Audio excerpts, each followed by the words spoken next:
Good evening and welcome to join us. A builder dies after falling off a building under construction at the Dush municipal area here in the economic capital Douala, and lectures are still grounded on the campus of the University of Buea in the southwest region of the country even after the holding of a crisis meeting to seek ways or solutions to the concerns of the disgruntled students of the said institution. Also, an estimated millions of Cameroonians die every year as a result of highway technology distraction. This as Cameroon joins the rest of the international community to observe World Communication or Telecommunication Day. You are watching the 6 p.m. newscast on Equinox Television.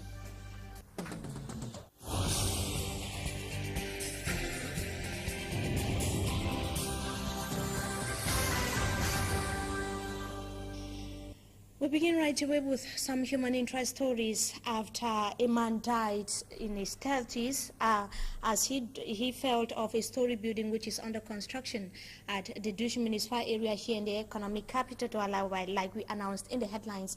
And staff lady Annabella tells us in the following report that it is the second time a life is being lost at the same site of the set uncompleted building here in the economic capital Douala. Her report.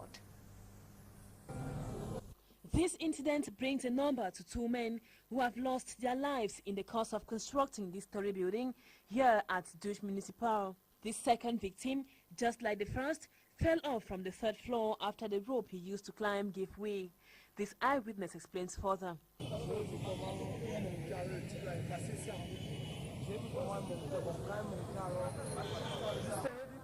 I was passing when I saw the man climbing. Seconds later, I heard a voice, "Aye!"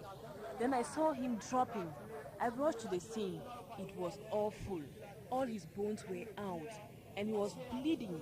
I couldn't bear the scene. I ran away as other persons went to his rescue.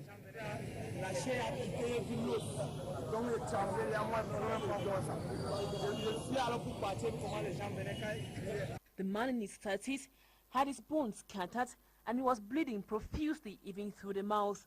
He was rushed to the hospital by some benevolent persons.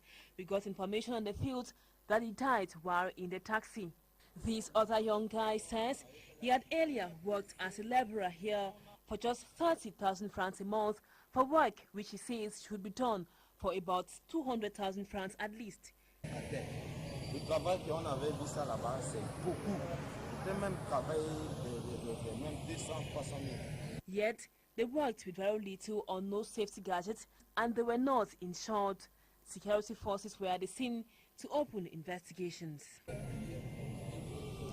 And the remains of the Cameroonian transporter who was shot to death in Bangui, Central African Republic by alleged Seleka rebel groups has been removed from the military hospital here in the economic capital Douala and ferried to Babechu in the west region of the country for burial. Governor Joseph Betiasomo and some of government officials of the littoral region were at the mortuary this morning to pay their last respect to the late Elvis Budele, and the corpse of the truck driver was brought to Cameroon Wednesday following negotiations between Bangui and the capital city Yaoundé. We take you now to Buea southwest region of the country to talk about the crisis meeting that held yesterday between the administration of the University of Buea and some members of the student union UPSU. The vice chancellor of the university has told students to maintain calm and resume classes. Dr. Nalova Lianga was speaking in the crisis meeting, like I earlier indicated, on the campus of the University of Buea to seek solutions to the plight of the disgruntled students. She said she could not drop the court case against some of the union leaders and that the administration and not her took them to court. And she also said that the students would have to face the law. Meanwhile, there are reports of how they are proposing, or the vice chancellor of the University of Buea is proposing that the University of Buea Students Union also be simply suspended. Lectures are still to resume on the campus of the University of Buea. And as Cameroon joins the rest of the international community to observe World Telecommunications Day, it has been observed that millions of Cameroonians die every year in Cameroon as a result of technology distraction on the highway. And Roland Akong, a Yaoundé-based correspondent, the following report looks at some of the technology distractions on the highway in Cameroon today. His report. What these gentlemen are doing is termed technology-related distractions while on the road. No, I was doing it because it was only agent, because maybe it was an international call. Probably if I drop it, I may find it difficult again to get in touch with the person. That was why I did it. I know that was not correct, but I have no choice at that particular moment. But I could not do that at the middle of the road. I have to cross the road very fast and answer my call. Bad road user behavior is one of the leading contributors to road fatalities and injuries. Driver distraction such as phoning on the wheel, sending a text message or tweeting while driving is also extremely dangerous.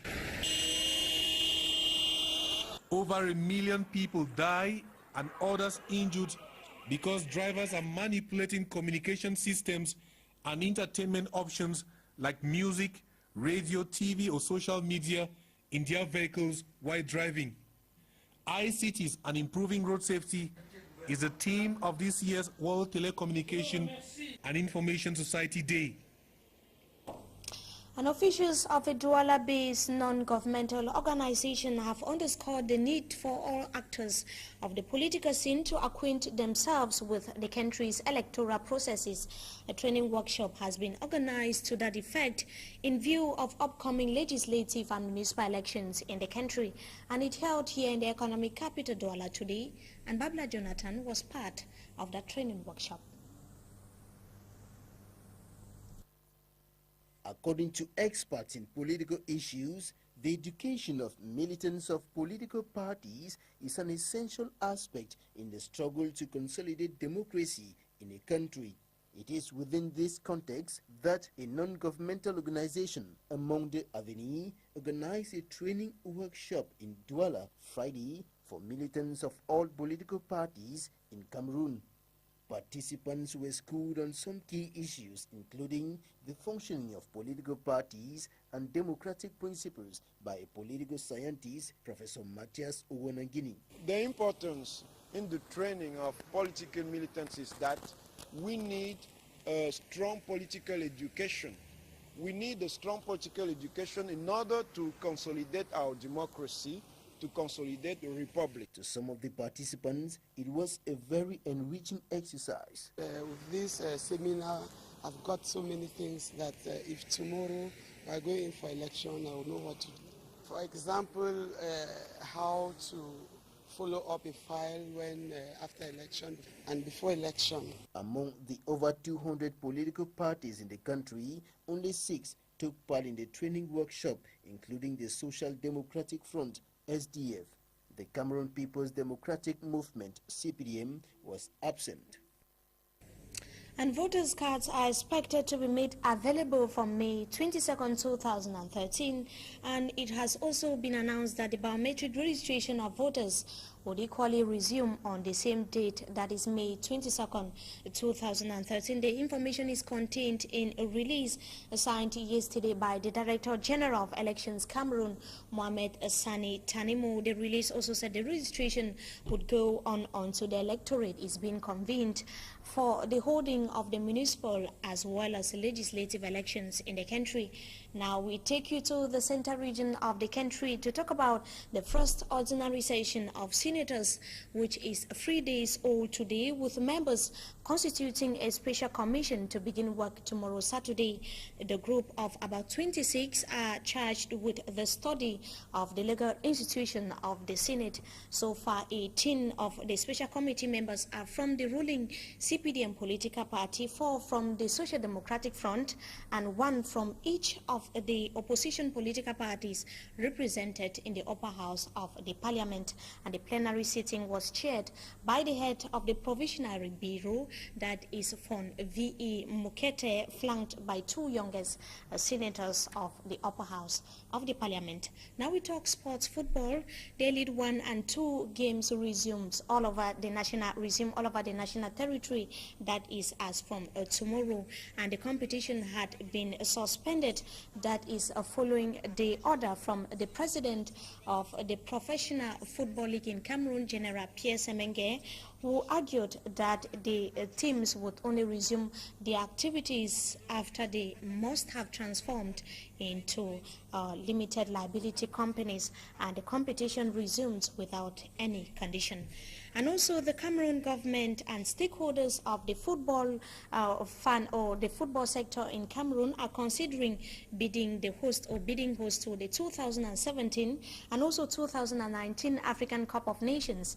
This was one of the items discussed yesterday in a meeting which held at the Prime Ministry, as a sports reporter for Hansen Chanji tells us in the following report.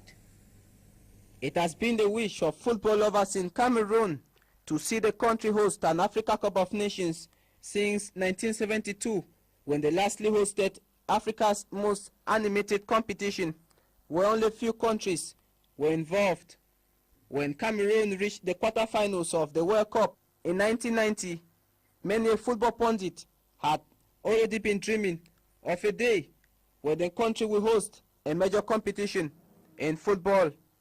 Since then, it has taken the country years to start thinking of organizing a Nations Cup, after coming under the spyglass and much criticism, and despite the fact that the country won the 2000 Olympic Games, reached the finals of the 2003 Confederations Cup, 4 times African champion, and have taken part in many World Cups. To the government and football stakeholders, it is therefore time to grab the bull by the horns.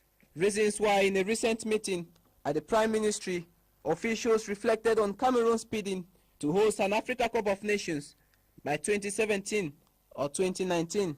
But the question is, can Cameroon host the 16-nation competition with only 3 major stadia: the Gara Rumdiaja Stadium, the Douala's Reunification Stadium, and the country's pride, Amadou Ahidjo Stadium in Yaoundé, with some of these stadia already in dilapidated conditions? Earlier, the government of Cameroon had embarked on the construction of stadia in some regions, such as the west and the southwest region, but work on this stadia has either been abandoned and the site keeps on changing, like that of Limbe. With this lukewarm attitude to construct stadia in the country, pundits believe that Cameroon's consideration to bid to host the 2017 or 2019 Africa Cup of Nations is simply another government dream that never comes true.